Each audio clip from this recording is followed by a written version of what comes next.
ਤੇ ਹੁਣ ਤੁਹਾਨੂੰ ਸਿੱਧਾ ਲੈ ਚੱਲਦੇ ਹਾਂ अनंतनाग जिथे सोनिया गांधी रैली ਨੂੰ संबोधन कर रहे हैं। आपको याद होगा कि जब कुछ साल पहले यहाँ जलजला आया था, कश्मीर में जलजला आया था, गुलाम नबी आजाद जी मुख्यमंत्री थे, तब हमारी सरकार ने तेजी से राहत पहुंचाने में दिन रात एक कर दिए थे। हालात सुधारने के लिए जितनी भी धन, जितना भी मदद की जरूरत थी, दिया था। मगर अब आज क्या हो रहा?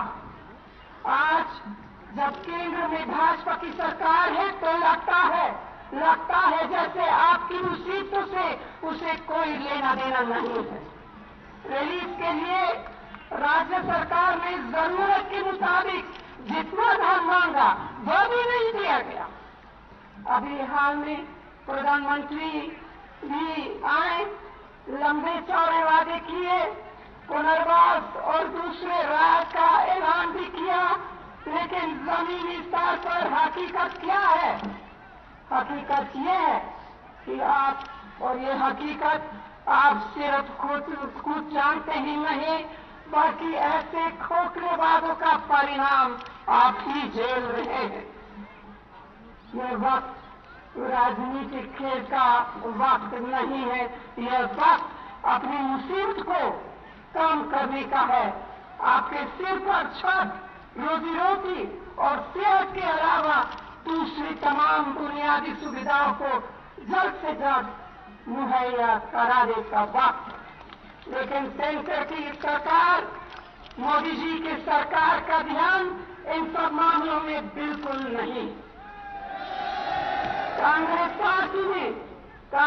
पार्टी ने सभी की मुसीबतों को कम करने, सभी की बराबर तरक्की के लिए हमेशा जद्दोजहद किया है, आज भी कर रही है और आगे भी करती रहेगी। यह मेरा आप सभी से ये मेरा वादा है। इस राज्य में कांग्रेस की सरकार बनने पर बुनाई, दस्तकारी, हैंडीक्राफ्ट और बड़े पैमाने पर टूरिज्म को बढ़ावा देने का हमारा वादा है। इससे रोजगार में भी काफी बढ़ोतरी होगी।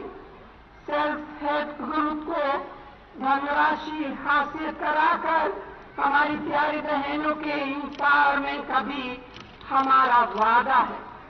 हम बुजुर्गों और विधवा महिलाओं के लिए पेंशन स्कीम लागू करेंगे। जम्मू और कश्मीर के लिए 2 रीजनल डेवलपमेंट काउंसिल भी बनाएंगे। फूड सिक्योरिटी कानून को लागू करेंगे, जिससे सस्ती दालों 2-3 रुपए किलो चावल और 1 रुपए किलो गेहूं मुहैया कराएंगे।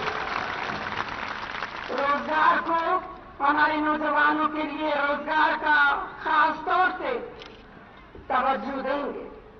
आपने देखा ही है कि जब इस सूबे की सरकार की सदारत कांग्रेस के हाथ में रही है तो तरक्की के खूब काम हुए।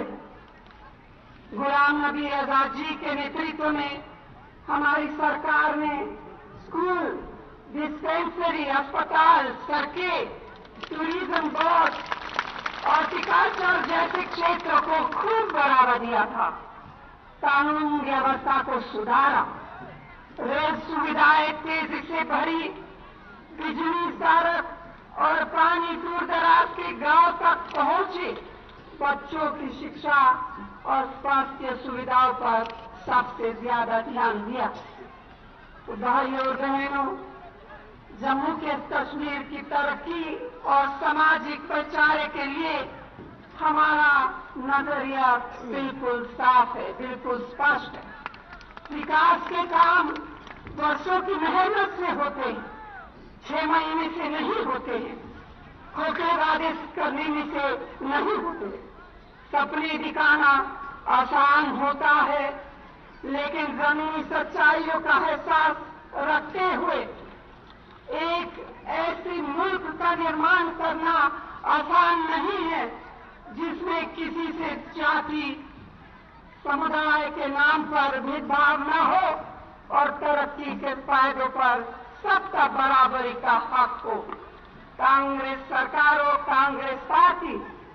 सरकारों ने यही करके दिखाया है। कश्मीर वैली की सभ्यता के इतिहास में हमारे सभी मजहबी मूल्यों और रीति रिवाजों की सुगंध, अलग अलग मजहब के इबादत करने वालों के लिए आदर का, अधिकार का स्थान। इसीलिए सांप्रदायिकता को जम्मू कश्मीर से दूर रखने के लिए, उन्हें शिकस्त देने के लिए कांग्रेस ने यहाँ मिली जुली सरकार बनाई। एक बात जरूर है कि गठबंधन सरकारों में कभी कभी हम जितना करना चाहते हैं नहीं कर पाते हैं, लेकिन जब भी हमने इस सूबे के तीनों रीजन का तमाम विकास करने और बुनियादी ढांचे को मजबूत बनाने की हर संभव कोशिश किया।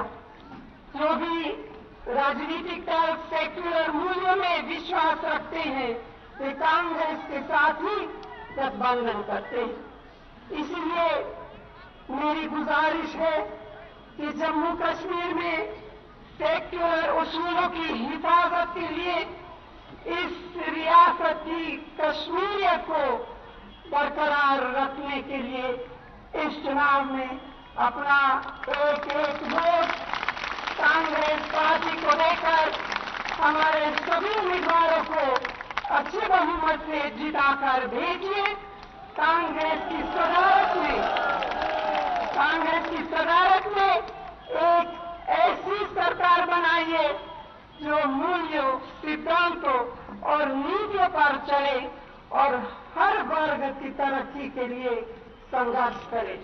इन्हीं लक्ष्यों के साथ दूर दूर से इस चर्चे में आने के लिए आप सबका दिल से बहुत बहुत शुक्रिया। आप सबको एक बार फिर बहुत बहुत धन्यवाद। जय हिंद। और अभी हमारे साथ जोर से बोलिए जय हिंद।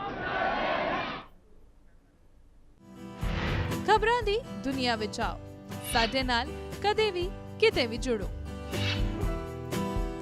ਆਪਾਂ ਮਿਲਾਂਗੇ ਫੇਸਬੁੱਕ ਤੇ, ਅਸੀਂ ਦਿਖਾਂਗੇ YouTube ਤੇ, ਸਾਨੂੰ ਫੋਲੋ ਕਰੋ ਟਵਿੱਟਰ ਤੇ। ਖਬਰਾਂ ਨਾਲ ਜੁੜੇ ਰਹੋ ਦਿਨ ਰਾਤ।